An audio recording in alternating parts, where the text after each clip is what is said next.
जय श्री राम, जय श्री महाकाल। आरबीआई की क्रेडिट पॉलिसी आज प्रेजेंट हो चुकी है और इसमें बहुत सारी धारणाएं चल रही हैं लोगों के मन में। बहुत जबरदस्त पॉलिसी है, इस पॉलिसी से बेटर पॉलिसी नहीं हो सकती थी, करंट सिचुएशन को देखकर इससे बढ़िया स्टेप्स नहीं रख सकते थे। ऐसा सच में है या नहीं, मैं इस वीडियो के थ्रू आपको क्लियरली बताऊंगा। इस वीडियो में हम लोग 5 मेन टॉपिक्स को डिस्कस करेंगे। सबसे पहले रेपो रेट, सेकेंडली जीडीपी के ऊपर बात करेंगे, थर्ड इन्फ्लेशन के ऊपर, फोर्थ सीआरआर और फिफ्थ मिसलेनियस। सबसे पहली चीज हम रेपो रेट के ऊपर बात करते हैं। रेपो रेट अनचेंज्ड था।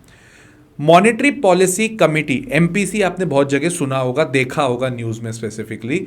इनका कहना था कि अभी तक जितने भी आरबीआई की पॉलिसीज आई थी वहां पर इनके 6 लोगों की कमिटी होती है। ये 6 के 6 लोग एक ही सुर में कह रहे थे रेपो रेट बढ़ाना है, घटाना है या स्टेबल रखना है।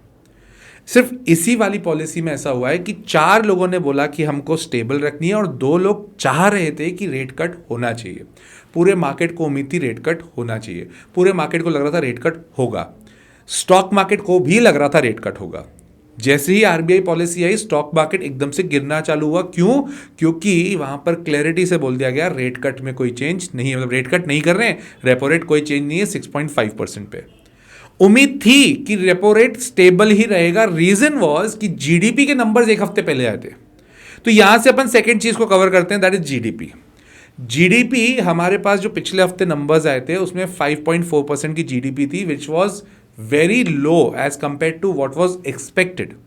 जितनी एक्सपेक्ट करी थी जीडीपी वहां से कम थी। तो ऑब्वियस सी बात है, आरबीआई गवर्नर को भी ये चेक करना पड़ेगा कि फ्यूचरिस्टिक भी हमको जीडीपी प्रॉपर दिख नहीं रही है। FY25 की जो पहले जीडीपी की एस्टिमेशन थी 7.2% की, वो गिराकर कर दी है 6.6%। अब कोई भी कंट्री की अगर आपने जीडीपी की ग्रोथ रेट को कम करवा दिया है तो क्या आपको लग रहा है क्या कि फ्यूचरिस्टिक वो कंट्री ब्राइट चलेगी? एफआईआई को क्या ब्राइट लगेगी क्या? ये सब मैटर्स हैं, ये सब समझना है। यही तो मैक्रो इकोनॉमिक्स है, इसी को तो एनालिसिस हम कहते हैं।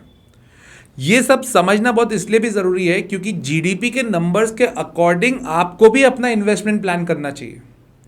यहां पर जीडीपी की ग्रोथ रेट करी है कम, which is considered as a negative point. जो 7.2% से थी वो गिराकर कर दी है 6.6%। अब यहां पे एक और पॉइंट आना चाहिए जो अपना थर्ड मुद्दा, दैट इज इन्फ्लेशन। 4.4% का जो 4.5% का जो इन्फ्लेशन था उसको बढ़ाकर 4.8% पे एस्टिमेट कर दिया है। अब इसका मतलब क्या हुआ कि महंगाई बढ़ेगी। आप खुद दिमाग लगाइए, महंगाई जिस कंट्री में बढ़ रही है, जीडीपी घट रही है, तो क्या उस कंट्री में एफआईआईज बहुत ज्यादा इंटरेस्टेड होंगे क्या? अब आप बोलोगे सर एट दी एंड तो ये फ्लक्चुएशन होंगे ही होंगे, तो एफआईआईज जैसे फ्लक्चुएशंस देख के फिर ही अपना डिसीजंस लेते हैं।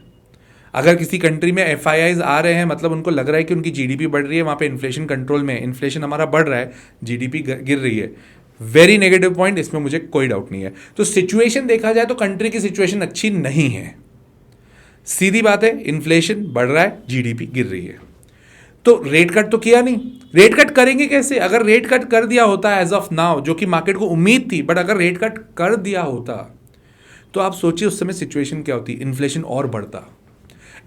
और बढ़ता तो जीडीपी की हालत और खराब होती। ये पूरी कनेक्टिविटी आपको समझ में आनी चाहिए और यही चीज को समझाने के लिए I have my own course, the logical investor. If you want to get registered you can go for it, but you need to understand this whole cycle.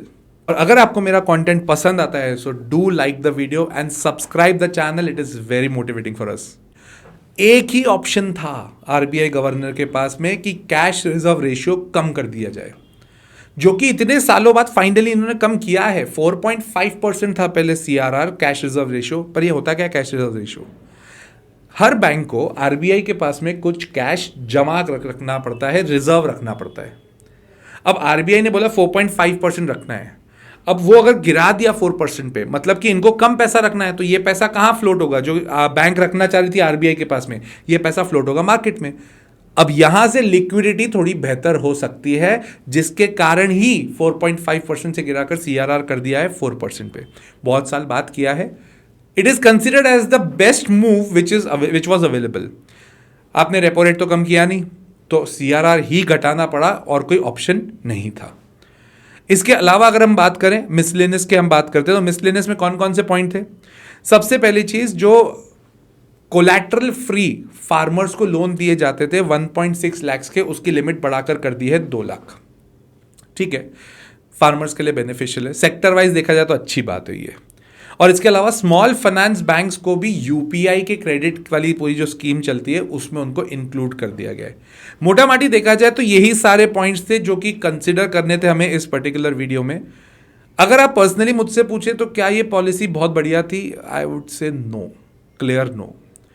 उम्मीद बहुत थी मार्केट को कि कुछ और अच्छा हो सकता है, बट क्योंकि नंबर्स हमारे खराब है, अगले 2 क्वार्टर्स बहुत ज़्यादा क्रिटिकल है। अगर यहाँ पे वो 2 क्वार्टर्स अच्छे नहीं चले, बैंक्स ने परफॉर्म नहीं किया, इन्फ्लेशन कंट्रोल में नहीं आया, जीडीपी ग्रो नहीं करी, तो डिप्स तो आएंगे, फ्लक्चुएशन तो आएंगे और दिक्कत आएगी। इसके अलावा इन्होंने एक और नया प्लेटफॉर्म चालू किया है, MULE हंटर AI इन्होंने इंट्रोड्यूस किया है to combat digital frauds. Digital frauds अभी रिसेंटली काफ़ी बढ़ गए हैं, तो even RBI is focusing on that, बनता भी है उनका करना। सो आई होप इस वीडियो के थ्रू आपको इस चीज़ की क्लैरिटी आ गई होगी कि आगे क्या होना चाहिए। अगले 2 क्वार्टर्स ध्यान रखना, GDP के नंबर्स, इन्फ्लेशन के नंबर्स बहुत क्रिटिकल है। फिर ही हम सोच सकते हैं कि मार्केट में किस तरह से उसका रुझान चलेगा, मार्केट में किस तरह से उसका मूव आएगा। टिल देन, जय श्री राम, जय श्री महाकाल।